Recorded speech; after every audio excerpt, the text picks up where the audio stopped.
आदाब फुलझड़ी और मैं श्रुति। 18 और 19 दिसंबर को नई दिल्ली में तीसरी भारत मध्य एशिया वार्ता संपन्न हुई, जिसमें भारत और 5 मध्य एशियाई देशों कजाकिस्तान, किर्गिस्तान, ताजिकिस्तान, तुर्कमेनिस्तान और उज्बेकिस्तान के विदेश मंत्रियों ने हिस्सा लिया। इस वार्ता के दौरान भी भारत ने कहा कि वह मध्य एशिया के साथ अपने संबंधों को अगले स्तर पर ले जाने के लिए तैयार है। आपको बता दें कि पिछले कुछ समय से भारत लगातार मध्य एशियाई देशों के साथ अपने संबंध मजबूत करने पर ध्यान दे रहा है।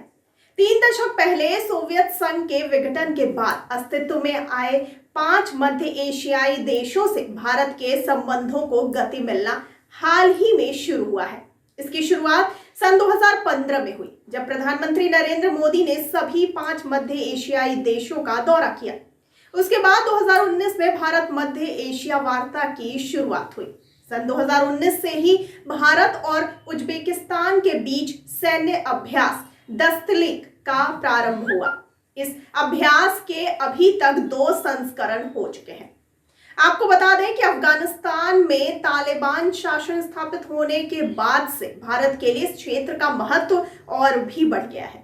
इसी वजह से भारत भी मध्य एशियाई देशों से अपने संपर्क को तेजी से बढ़ाने का प्रयास कर रहा है।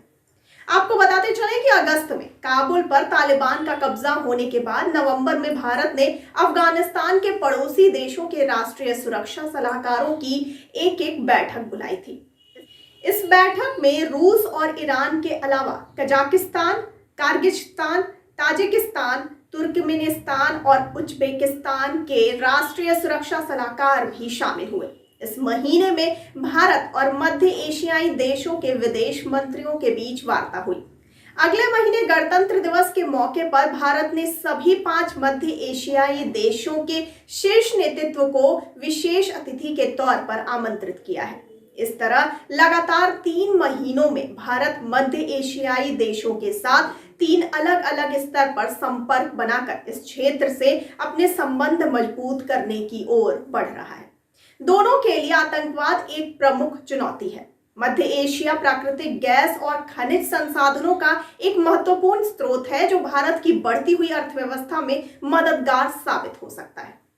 आपको बता दें कि मध्य एशिया से नजदीकी रिश्ते भारत के हित में हैं। जी हां, लेकिन इसमें चुनौतियां भी हैं।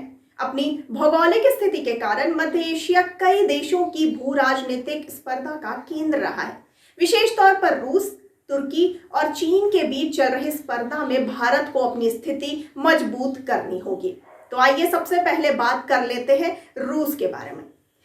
आपको बता दें कि विघटन से पहले सभी मध्य एशियाई देश सोवियत संघ का हिस्सा थे। इस वजह से रूस आज भी इन देशों में अपना प्रभाव कायम रखना चाहता है। सभी 5 मध्य एशियाई देशों के साथ द्विपक्षीय संबंधों के अलावा रूस क्षेत्रीय संगठनों द्वारा भी इन देशों से जुड़ा हुआ है। ये संगठन है सामूहिक सुरक्षा संधि संगठन, शंघाई सहयोग संगठन और यूरेशियन आर्थिक संघ। रूस के मध्य एशियाई देशों के साथ सुरक्षा संबंध बहुत पुराने और गहरे हैं। रूस अफगानिस्तान की अस्थिरता का फायदा मध्य एशिया के साथ अपने संबंध और मजबूत करने के लिए जरूर उठाएगा। इसकी तैयारी रूस ने अफगानिस्तान पर तालिबान का कब्जा होने से पहले ही शुरू कर दी थी। जुलाई से लेकर अक्टूबर तक रूस ने कई बार ताजिकिस्तान में युद्ध अभ्यास किया।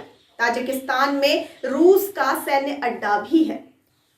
मध्य एशियाई में रूस की कोशिश यही रहेगी कि इन देशों के झुकाव यूरोप या अमेरिका की तरफ ज्यादा ना हो। और आइए अब बात करते हैं चीन को लेकर। पिछले कुछ वर्षों में चीन का प्रमुख आर्थिक भागीदार बनकर उभरा है। लगभग 2 दशक से चीन के मध्य एशिया के साथ आर्थिक रिश्ते काफी मजबूत हुए हैं। इनमें व्यापार, बुनियादी सुविधाएं और गैस पाइपलाइन शामिल हैं। सन 2005 से और 2020 के बीच चीन ने मध्य एशियाई देशों में $55 बिलियन से अधिक का निवेश किया है। चीन की कनेक्टिविटी परियोजनाओं में चीन मध्य एशिया पश्चिम एशिया आर्थिक गलियारा शामिल है, जो कि बेल्ट एंड रोड इनिशिएटिव का हिस्सा है। सन 2013 में चीन के राष्ट्रपति शी जिनपिंग ने कजाकिस्तान यात्रा के दौरान ही बेल्ट एंड रोड इनिशिएटिव की घोषणा की थी। सोवियत विघटन के समय चीन का कजाकिस्तान, किर्गिजिस्तान और ताजिकिस्तान सीमा विवाद था, जो विघटन के बाद चीन ने सुलझा लिया। चीन के शिजियांग प्रांत में तुर्की मूल के लोग बहुसंख्या में होने के कारण भी मध्य एशिया में स्थिरता चीन के हित में है। और आइए अब बात करते हैं तुर्की की। तुर्की भी मध्य एशिया में एक महत्वपूर्ण ताकत बनकर उभरा है। जी हाँ, सोवियत संघ के विघटन के बाद सभी 5 मध्य एशियाई देशों को सबसे पहले मान्यता देने वाले देशों में तुर्की था। इसके बाद सन 1990 के दशक में तुर्की मध्य एशियाई देशों में एक बड़ा निवेशक भी रहा है। मध्य एशिया के 4 देशों कजाकिस्तान, किर्गिजिस्तान, तुर्कमेनिस्तान और उज्बेकिस्तान में तुर्की जाति के लोग बड़ी संख्या में होने के कारण भी तुर्की के मध्य एशिया के साथ सांस्कृतिक रिश्ते हैं।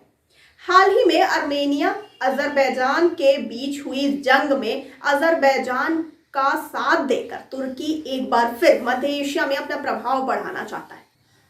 तुर्की के साथ सहयोग करने से मध्य एशियाई देशों को समुद्री मार्ग से जुड़ने का एक पर्याय मिलता है। नवंबर में हुई ऑर्गेनाइजेशन ऑफ तुर्किक स्टेट्स की बैठक में भी तुर्की ने मध्य एशियाई देशों से अपनी कनेक्टिविटी बढ़ाने पर जोर दिया। पूर्वी भूमध्य सागर और पश्चिम एशिया के बाद तुर्की मध्य एशियाई देशों में भू राजनीतिक में महत्वपूर्ण भूमिका निभाने की कोशिश कर रहा है। आपको बता दें कि सामरिक स्पर्धा के अलावा भारत के लिए सबसे बड़ी चुनौती यह है कि मध्य एशियाई देशों में उसका सीधा संपर्क नहीं है। पाकिस्तान के जरिए जमीनी रास्ते से संपर्क बनाना लगभग असंभव है। इसीलिए भारत ईरान में चाबहार बंदरगाह को विकसित कर रहा है, जिससे भारत ईरान और अफगानिस्तान के रास्ते मध्य एशियाई देशों तक पहुंच सके। लेकिन सुरक्षा कारणों से अफगानिस्तान का रास्ता भी खतरे से खाली नहीं है। तो इस पूरी जानकारी पर आपको क्या कहना है? अपनी राय और प्रतिक्रिया हम तक जरूर पहुंचाइए कमेंट बॉक्स में कमेंट करके, और साथ ही साथ हमारे चैनल को लाइक, सब्सक्राइब और शेयर करना ना भूलिए। और मुझे दीजिए इजाजत। धन्यवाद।